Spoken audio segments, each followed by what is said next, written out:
nadaanan natin ulit si Ate na Barker. Dati, kapag inaabutan po natin ng pagkain niya, humihingi din po siya ng pera. Barker po yun siya. Ngayon, nabigyan natin minsan yung ilo dito, nangihingi siya ng pera. Pero hindi po lahat na binibigyan po natin ng pagkain ay tinatanggap. Katulad po nito, mas masarap pa raw kausapin ang puste kaysa pagkain. Nalipasan siguro ng gutom si Kuya. At dito nga po may nadaanan din po tayong grupo ng mga homeless guys na nakasilong sa mga saradong establishment.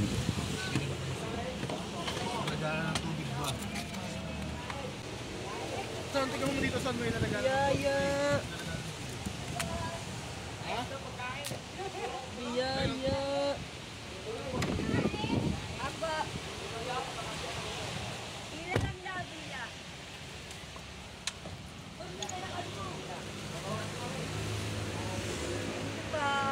Tingnan nyo itong si Ate, pawaki-waki lang. Ito naman si Kuya, alam ko gumagawa ng signboard to ng mga sasakyan guys na pampasahero tulad ng mga jeep. Dahil hindi naman po ganun kalaki ang kinikita noon. Siya okay lang din po na pumila sila sa ating pagkain.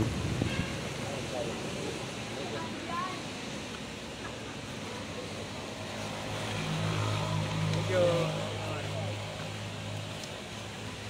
Lumabas na. Thank you po, God bless po. Yan na.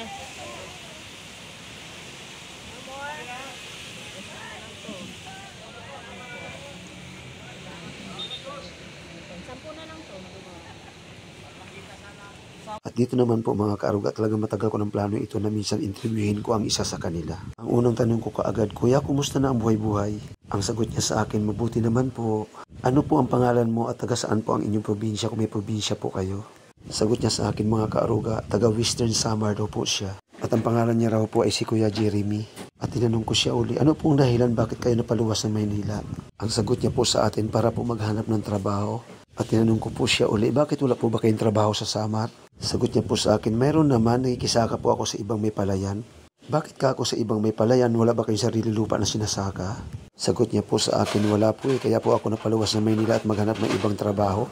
Baka sakali na makatulungan ko yung aking pamilya at maiangat po ng kunti ang pamumuhay namin. At ngayon po nandito na kayo sa Maynila, ano po ang nangyari? Nagkaroon po ba kayo ng trabaho? Opo, nagkaroon naman po ako ng trabaho nung una, kaya lang napaaway po ako at ang dahil po doon ay umalis na po ako sa trabaho, hindi na po ako bumalik. Sa totoo lang Kuya, nasa 7 taon na po ako dito sa Bangkita. 7 taon na rin pong tag-ulan at tag-araw ang aking naranasan dito. Pero ito, pailipat-lipat naman po ako ng lugar. Pero hindi naman po ako lumalayo dito sa Buenya, dito lang din po ako. At tinanong ko rin po siya kung wala ka baka akong planong umuwi na lang ng probinsya. Gustong-gusto ko na po makauwi na lang sa amin sa probinsya. Kaya lang ano po magagawa ko, saan ko naman kukunin yung ipapamasahe namin mag-asawa. Sabay tanong, baka pwede niyo po ako matulungan Kuya. Sabi ko na lang po sa kanya, wala din po Kuya Tama lang po na makapagpapudpak po tayo at mabuti nga po may nag-sponsor po sa atin. Pero sabi ko sa kanya, hayaan niyo ka ako, subukan natin ipanawagan yung pangangailangan. Baka sakali ka ako may mag-sponsor para makauwi kayo ng probinsya na mag-asawa. At yun mga kaaruga, marami pa po sana tayong itatanong sa kanya, kaya lang nahihiya po ako namang usisa ng gusto kasi wala naman po tayong pambigay malamang kahit na magkano.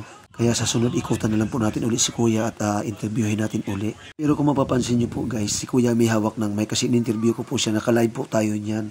Ang problema, lagging po pala, naglag po pala, sobrang hina ng internet ng mga panahon na yan kasi bagyo po ng uwan po yan. Kaya napakahina po ng signal nung i-download ko po yung video. Wala po akong ma-save kaya ganito na lang po ang ginawa ko.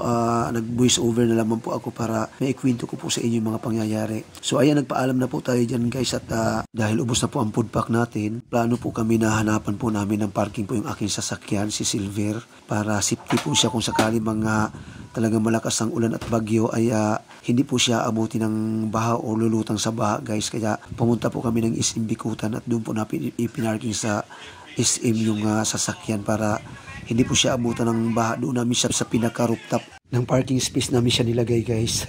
So sitting po siya, nag-commute na naman po kami ng pauwi na po. Okay, hanggang sa muli po, bye bye, good bless. Abangan po ang kwento ni Kuya Jeremy. Balikan po natin siya at tingnan natin kung ano po ang maitutulong. Kung magkaroon po tayo ng sponsor, much better guys, para matulungan po natin sila mapauwi sa kanilang probinsya sa Western Samar. So muli, pinapasalamatan po natin ng sponsor po natin sa pagkain po na ito, Tita Almida Rosnanat. Tita Rosario Chari Pamintuan, Head Founder Admin, at sa lahat ng admin at buong members ng Solid Team Mokya Challengers Born Strong. Okay, bye-bye. Ingat po. God bless.